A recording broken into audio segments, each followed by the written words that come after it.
ગીર સોમનાથ જિલ્લાના કોડીનાર અને સૂત્રાપાડા તાલુકાના ગ્રામ્ય પંથકમાં પવન સાથે કમોસમી વરસાદને કારણે શિયાળુ પાકને વ્યાપક નુકસાન થયું છે। ખેતરોમાં લહેરાતો સોના જેવો ઘઉંનો પાક જમીનદોસ્ત થઈ જતા ખેડૂતોની આખી સિઝનની મહેનત પર પાણી ફરી વળ્યું છે।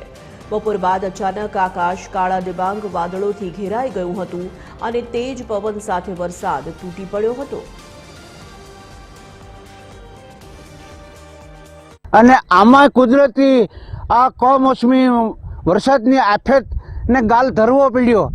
હવે આની સાંભો કોઈ પણ સરકાર થોડુંક ધ્યાન દે તો વધારે સારું, ને કે આવા આફતો આવી રહે ને તો ખેડૂતને એક દી રાંધવા ગોતીને ગળાપો ખાવાનો વારો આવી છે। ગીર સોમનાથ જિલ્લાના કોડીનાર અને સૂત્રાપાડા પંથકમાં ગઈકાલે બપોર બાદ છે તે વાતાવરણમાં પલટો આવ્યો હતો અને પવન સાથે કમોસમી વરસાદ પડ્યો છે। તેમના કારણે જે સૂત્રાપાડાના ભુવા ટીંબી ગામમાં જે ભારે નુકસાન જે ઘઉંના પાકમાં પહોંચ્યું છે, ઘઉં ચણા ધાણા સહિતના જે શિયાળુ પાક છે તેમાં જે વરસાદ પડ્યો છે તેમના કારણે નુકસાન પહોંચ્યું છે અને ખેડૂતોને પડ્યા પર પાટું જેવો ઘાટ છે તે સર્જાયો છે। વાત કરવામાં આવે તો જે ગઈકાલે બપોર બાદ જે પવન સાથે જે વરસાદ પડ્યો છે તેમના કારણે જે ખેડૂતોના જે ઊભા પાકમાં ભારે નુકસાન થયું છે ને જે આ માવઠાના કારણે જે ખેડૂતોની છે મહેનત પર છે તે પાણી ફરી વળ્યું છે।